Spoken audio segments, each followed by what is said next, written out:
അപ്പോൾ ഞങ്ങളിന്ന് നേരെ തിരുവല്ലയ്ക്ക് വിടുക. അതായത് അവിടെ കുറച്ച് ബന്ധുക്കളുടെ വീടുകളൊക്കെ കയറാനുണ്ട്. അപ്പോൾ അതിനു മുമ്പായിട്ട് ഫസ്റ്റ് ശ്രീവല്ലഭസ്വാമി ക്ഷേത്രത്തിൽ ഒന്ന് കയറണം. ഞങ്ങൾ മാത്രമല്ല പോകുന്നത്, നേമത്തിൽ നിന്നിട്ട് വൈഫിൻ്റെ അച്ഛനെയും അമ്മയൊക്കെ കൂടെ വിളിച്ചോണ്ട്, അച്ഛനെയും അമ്മയും സഹോദരനെയും കൂടെ വിളിച്ചോണ്ട് നമ്മളപ്പോൾ നേരെ തിരുവല്ലയ്ക്ക് പോവാം. അതിനു മുമ്പ് കൊട്ടാരക്കര ഗണപതി അമ്പലത്തിൽ നിന്ന് കയറി തൊഴണമെന്നുണ്ട്.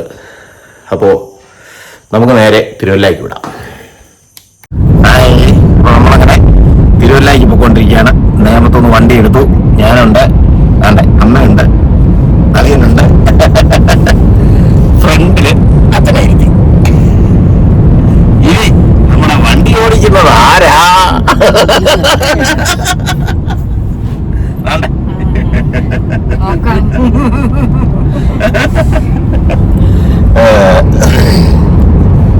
എന്തായാലും ഞാന് ഈ യാത്ര വണ്ടി കൈകൊണ്ട് തോളത്തിലും തീരുമാനിച്ചിരിക്കുക. അങ്ങോട്ടും ഇങ്ങോട്ടും കൊട്ടാരക്കര ഇത് ഫുൾ ടൈം അവളെ കൊണ്ട് ഓടിപ്പിക്കും, നോക്കിക്കും. അങ്ങനെ ഞങ്ങള് വെഞ്ഞാറമ്മൂട്ടില് ഒരു ചായ കുടിക്കാനാണ് നോക്കിയതാ.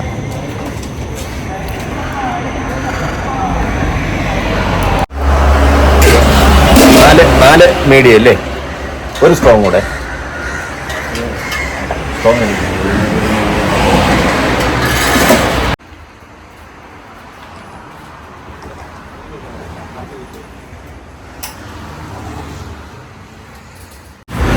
ഈ ചായക്കടയുടെ ഏറ്റവും വലിയ പ്രത്യേകത എന്ന് പറഞ്ഞാൽ ഇവിടെ പശുവിൻ്റെ പാലിൽ തന്നെ ചായ ഇടുന്നതെന്നാണ് പറയുന്നത്. ഞങ്ങളങ്ങനെ കൊട്ടാരക്കര ഗണപതി അമ്പലത്തിലെത്തി. ഇവിടെ തൊഴിൽ വെച്ച് നേരെ ഇനിയും തിരുവല്ലയ്ക്ക്.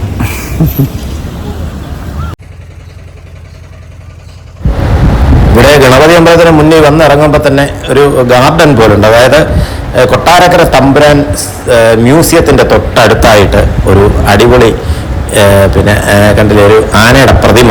കൊള്ളാം. അപ്പോൾ നമുക്കിനി നേരെ അമ്പലത്തിൽ കയറി തൊഴിൽ വെച്ച് വരാം.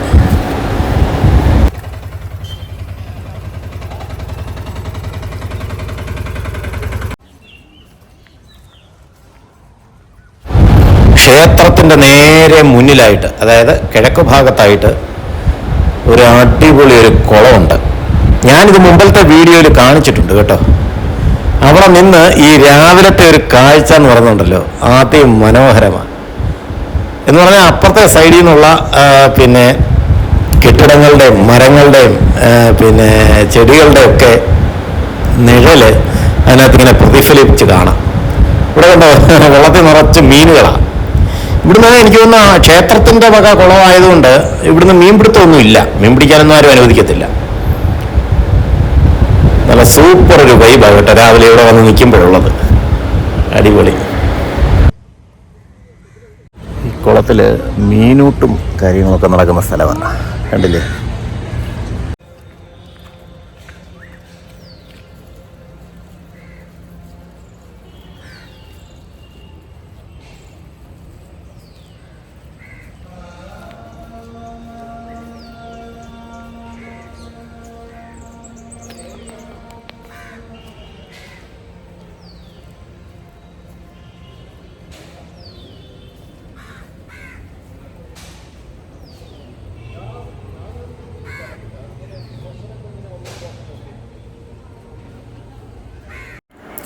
ഞങ്ങൾ ക്ഷേത്രത്തിലോട്ട് പ്രവേശിക്കാൻ തുടങ്ങുക. ഇതിൻ്റെ മതിൽക്കെട്ടിനകത്തോട്ട് പ്രവേശിക്കുമ്പോൾ തന്നെ ഒരു പ്രത്യേക വൈബാണ് കേട്ടോ. ആ ഒരു ശുദ്ധമായ സംഗീതം ഇങ്ങനെ മൈക്കിൽ കൂടെ ഒഴുകിക്കൊണ്ടിരിക്കും. പക്ഷെ ആ സംഗീതം എനിക്കിവിടെ കേൾപ്പിക്കാൻ പറ്റത്തില്ല കേട്ടോ. ചിലപ്പം കോപ്പിറൈറ്റ് അടിച്ചാലോ എനിക്ക് അറിഞ്ഞുകൂടാ. അങ്ങനെ കോപ്പിറൈറ്റ് അടിക്കാനുള്ള സാധ്യതയൊക്കെ ഉണ്ട്. ഇവിടെ കണ്ടില്ലേ നല്ല അടിപൊളി ഒരു ഇത്. പക്ഷെ ഞാൻ പുതുതായിട്ട് കാണും കേട്ടോ, ഒരു ഹോമകുണ്ടം. അതെന്തിനാണെന്നുള്ളത് ഞാനൊന്ന് അന്വേഷിച്ചിട്ട് പറയാം. കണ്ടില്ലേ, വിനായക ചതുർത്ഥിക്ക് വേണ്ടിയിട്ട് എടുത്ത ഹോമമുണ്ടാവും, വലിയ ഹോമമുണ്ടാവും. കൊട്ടാരക്കര ഗണപതി അമ്പലത്തിൽ കയറി കണ്ട ഏറ്റവും സ്പെഷ്യൽ ഉണ്ണിയപ്പം കൊട്ടാരക്കര ഗണപതിയുടെ.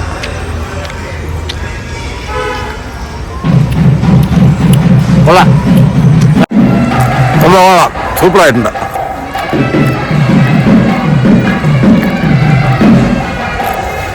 ഇനിയിപ്പോൾ നമ്മൾ നേരെ ഇവിടുന്ന് ഇറങ്ങി തിരുവല്ലയ്ക്ക് വിടാം. അതിനിടയ്ക്ക് ഇപ്പം കിട്ടിയൊരു അമ്പലമാണ് ഉളനാട് ഒരു കൃഷ്ണക്ഷേത്രം. നമുക്ക് അവിടെ കൂടെ കയറണമെന്ന് പറഞ്ഞുകൊണ്ട് അമ്മ ഇങ്ങനെ പറഞ്ഞുകൊണ്ടിരിക്കുന്നു, വൈഫിൻ്റെ അമ്മ. നമുക്ക് അവിടെ കൂടെ ഒന്ന് കയറാം, നോക്കട്ടെ, അവിടെ പോകുന്ന വഴിക്ക് സമയം ഉണ്ടെങ്കിൽ കയറാം.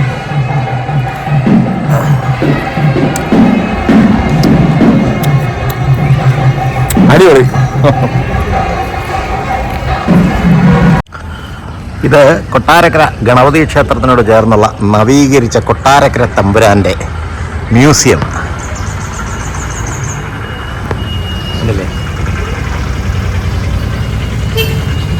നവീകരിച്ച കൊട്ടാരക്കര തമ്പുരാൻ മ്യൂസിയം.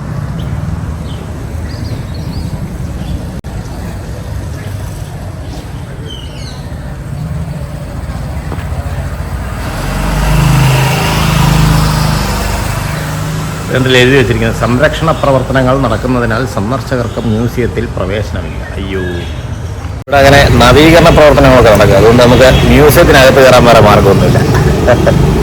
അപ്പോൾ നമുക്കിനി നേരെ തിരുവല്ലയ്ക്ക് വിടാം.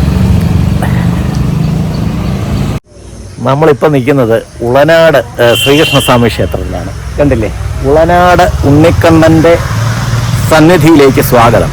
അതായത് ഈ ഉളനാട് ശ്രീകൃഷ്ണസ്വാമി ക്ഷേത്രത്തെക്കുറിച്ച് പറയുന്നത്, ഇവിടെ ഈ കായൽ മാടൻ എന്നൊരു ഭീകര സത്വം ഇവിടെ വസിച്ചിരുന്നതായിട്ടാണ് പറയുന്നത്. അപ്പോൾ ഈ ക്ഷേത്രം വന്നതോടുകൂടിയാണ് ആ ഒരു ഭീകര സത്വത്തിൻ്റെ ശല്യം ഇവിടെ നിന്ന് ഒഴിവായതെന്നൊക്കെയാണ് ഐതിഹ്യം പറയുന്നത്.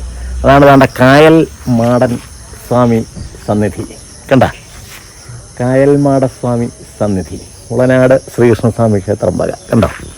അപ്പോൾ ഈ കായൽ മാടൻ്റെ ശല്യം ഒഴിവായത് പിന്നെ ഇവിടെ ഈ ക്ഷേത്രം വന്നതിന് ശേഷമാണെന്നാണ് പറയപ്പെടുന്നത്. അതാണ് ഇവിടുത്തെ ഐതിഹ്യം. ഇവിടുത്തെ ഏറ്റവും പ്രധാന വഴിപാടെന്ന് പറയുന്നത് ഉറി വഴിപാടാണ്. ഉറി കെട്ടിത്തൂക്കുന്ന വഴിപാടാണ്.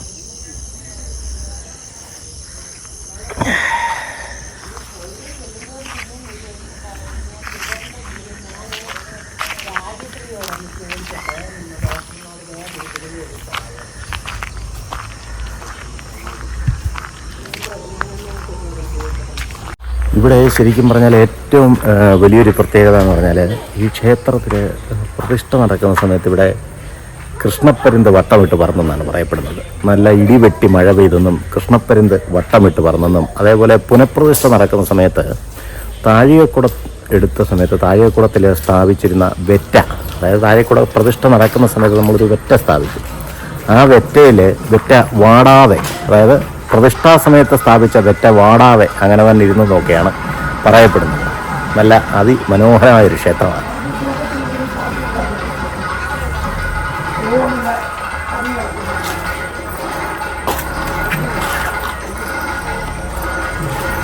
ഇവിടുത്തെ ഏറ്റവും വലിയ വഴിപാടെന്ന് പറയുന്നത് ഉറി വഴിപാട്. ഇപ്പോൾ ക്ഷേത്രത്തിൽ നാദസ്വര കച്ചേരി ഇട്ടേക്കുക. ഞാൻ കൊടുത്ത മ്യൂസിക് അല്ലിത്. ഇത് നാദസ്വര കച്ചേരി നല്ല മനോഹരമായിട്ട് അവിടെ പൊടി പൊടിക്കുക, റെക്കോർഡ് ഇട്ടിരിക്കുക കേട്ടോ. അല്ല, നാദസ്വരം റിയലായിട്ട് വായിക്കുന്നതല്ല, റെക്കോർഡ് ഇട്ടിരിക്കുന്നതാണ്. കയറി വരുമ്പോൾ തന്നെ ഒരു പ്രത്യേക അന്തരീക്ഷമാണ്. എന്ത് ഭംഗി എന്നറിയാമോ ക്ഷേത്രം കാണാൻ.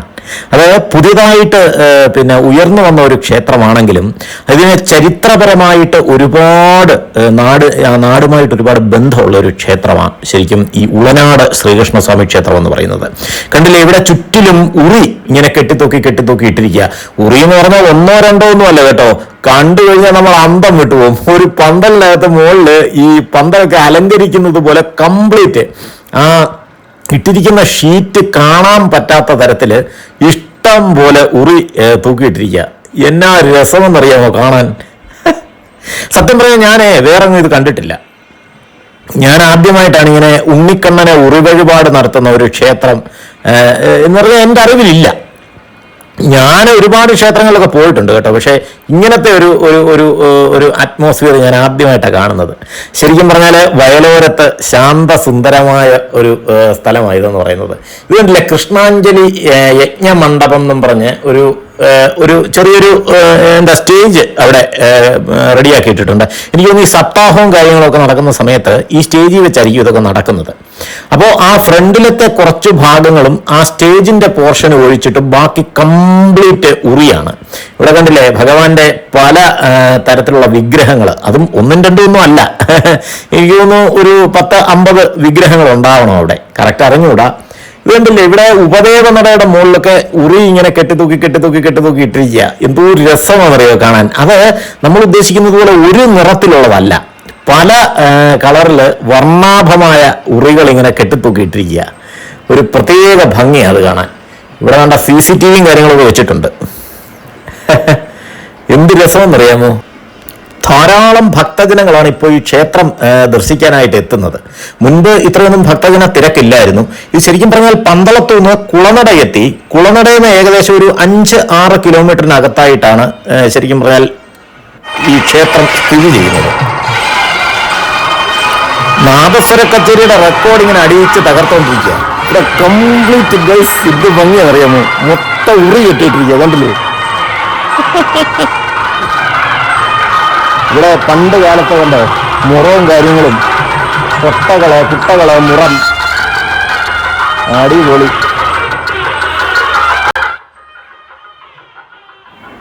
ഇതിന്റെ ഐതിഹ്യം എന്താണ് സത്യത്തിൽ എനിക്ക് അറിഞ്ഞൂടാ കേട്ടോ. പിന്നെ ഉറിവഴി പണ്ട് കാലങ്ങളിലൊക്കെ ഈ കൃഷിക്കായിട്ട് ഉപയോഗിച്ചിരുന്ന സാധനങ്ങളാണ് മിക്കവാറും ഈ ഭാഗങ്ങളിലെല്ലാം ഇങ്ങനെ തൂക്കിയിട്ടിരിക്കുന്നത്. നല്ല ഭംഗിയാണ് കാണാൻ.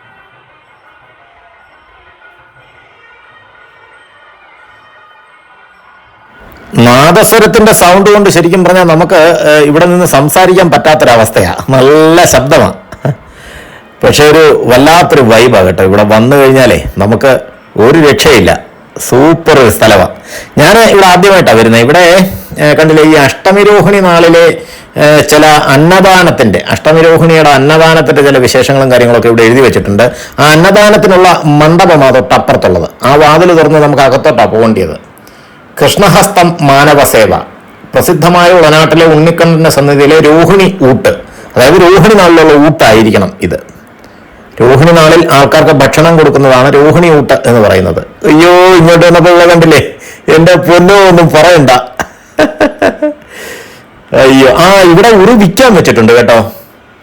എനിക്ക് തോന്നുന്നു ഇവിടെ വന്ന് രസീത് എടുത്തിട്ട് ഈ ഉറിയാണ് നമ്മൾ കെട്ടിത്തൂക്കുന്നത്. പക്ഷെ ഇത്രയും ഹൈറ്റിൽ എങ്ങനെയാണ് ഇത് കെട്ടിത്തൂക്കാൻ പറ്റുന്നതെന്ന് എനിക്ക് അറിഞ്ഞുകൂടാ. നമുക്ക് വല്ല ഏണി വല്ലം വെച്ച് കയറാൻ പറ്റുമെന്തോ, അറിയത്തില്ല. നമ്മളെ ഉളനാട് ശ്രീകൃഷ്ണസ്വാമി ക്ഷേത്രത്തിൽ ഇറങ്ങിയാണ്.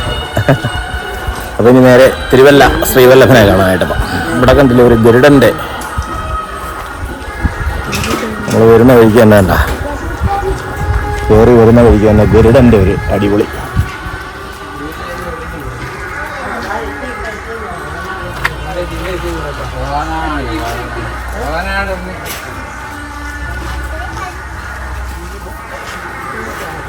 അടിപൊളി. അപ്പം ഇനി നമ്മൾ ഇന്ന് താമസിക്കും. നമുക്ക് നേരെ അപ്പം തിരുവല്ല ശ്രീവല്ലഭന്റെ അടുത്തോട്ട് വിടാം.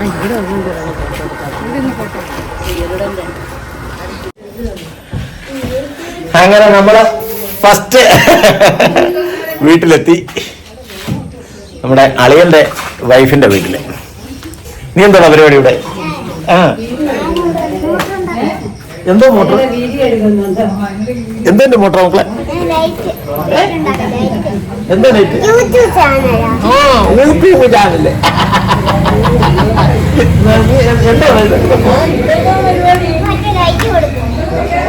എന്തായിരുന്നു മോട്ടറാണ് ഇത്? സത്യം പറഞ്ഞ ഇതിനെന്തോ പറയുന്നത് എനിക്ക് മനസ്സിലായില്ല.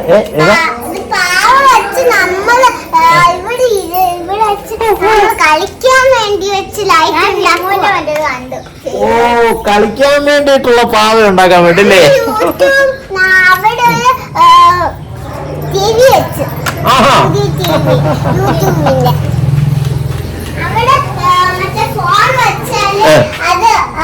നീ എന്താ പരിപാടി? അവള് മുഖം നിറച്ച പൗഡറൊക്കെ ഇട്ടുണ്ട് ഇങ്ങനെയുണ്ടോ? അയ്യോ,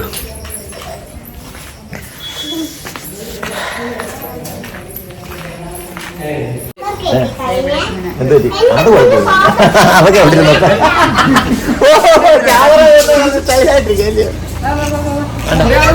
നമ്മുടെ ചോറ് കൂട്ടി ഹലോ.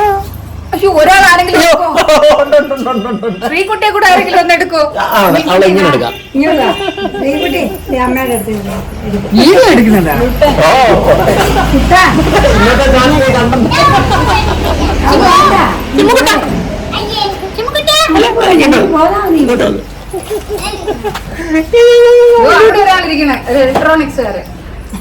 ഇലക്ട്രോണിക്സ് കടക്കാരൻ. ഇതാണ് ഇലക്ട്രോണിക്സ് കട ഇല്ലയോ? ഇതാണ് ഇലക്ട്രോണിക്സ് കട. പിന്നെ അയ്യോ, ഒരുപാട് പരിപാടികളുണ്ട് ഇവിടെ. പിന്നെ അവനിവിടെ ഫുള്ള് സെറ്റിങ്സിലില്ലേ?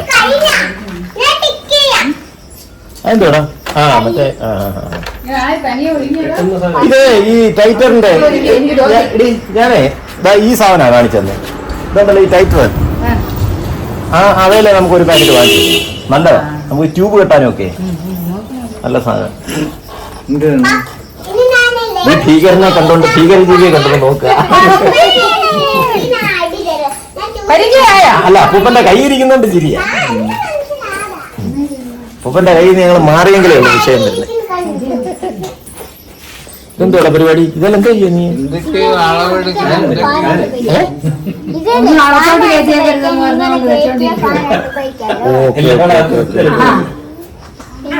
ഇവനെന്തോ മോട്ടറിന്റെ പണിയില്ല.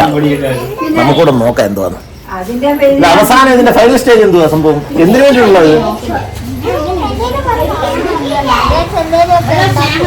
ചുമ്മാ ഉണ്ടാക്കുക, അല്ല പ്രത്യേകിച്ച് ഉദ്ദേശമൊന്നുമില്ല.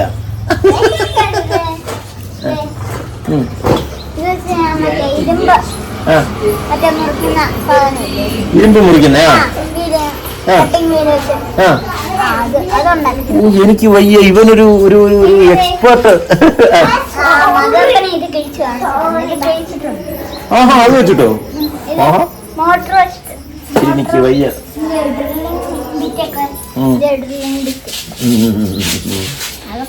കൊള്ളാം കൊള്ളാം.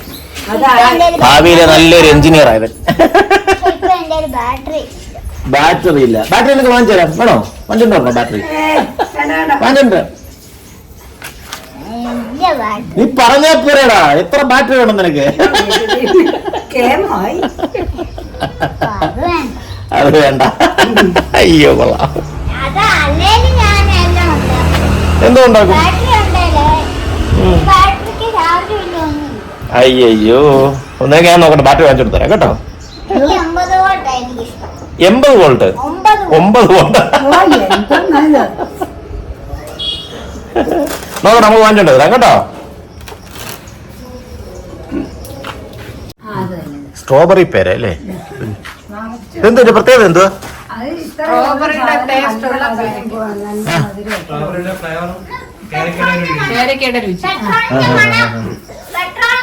കായൊന്നും ഇല്ല. കായുണ്ട്, ചെറിയ കായെന്നുള്ളത്. പഴുക്കുമ്പോ നമുക്ക് ഇത് എത്ര സാധാരണ പേരയുടെ എത്ര വലിപ്പം വെക്കും?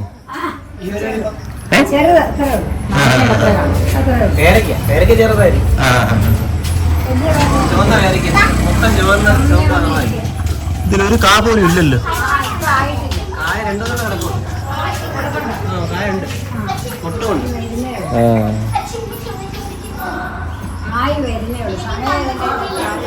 സമയമല്ല അത് ഇല്ലേ? ഉണ്ട്.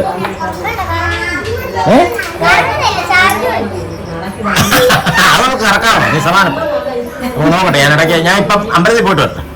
നിനക്ക് എത്ര? 9 വോൾട്ടിന്റെ ഒരു ബാറ്ററി. എത്രണ്ണം വേണം?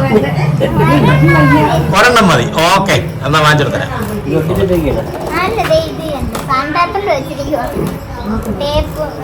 മാറ്റിട്ട് വേറെ പ്ലാസ്റ്റിക് ബോക്സ് അതിനകത്ത് വെക്കാം. എന്നിട്ട് ഈ ടേബിൾ ഫാൻ പോലെ ഇവിടെ നിന്ന് ഇങ്ങനെ സ്വിച്ച് എടുത്ത് ഇവിടെ സ്വിച്ച് വെക്കുക. എന്നിട്ട് ഇവിടെ ഇങ്ങനെ ഫാനും ഇവിടെ ഈ റൗണ്ട് ഫാൻ എൻ്റെ അതിൻ്റെ ബുക്കുണ്ട് നോക്കി ചെയ്യാനുള്ളത്. അവന്റെ കയ്യില് റൗണ്ട് ഫാൻ ഉണ്ട്. അപ്പൊ അതിന്റെ ബുക്ക് എടുക്കാൻ പോയിരിക്കുക നോക്കി ചെയ്യാൻ വേണ്ടിട്ട്.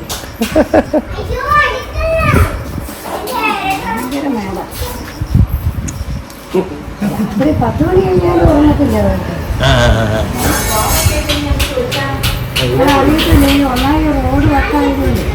ആ. ഓ ഇതാണ് നിന്റെ ബുക്ക് അല്ലേ? കൊള്ളാം.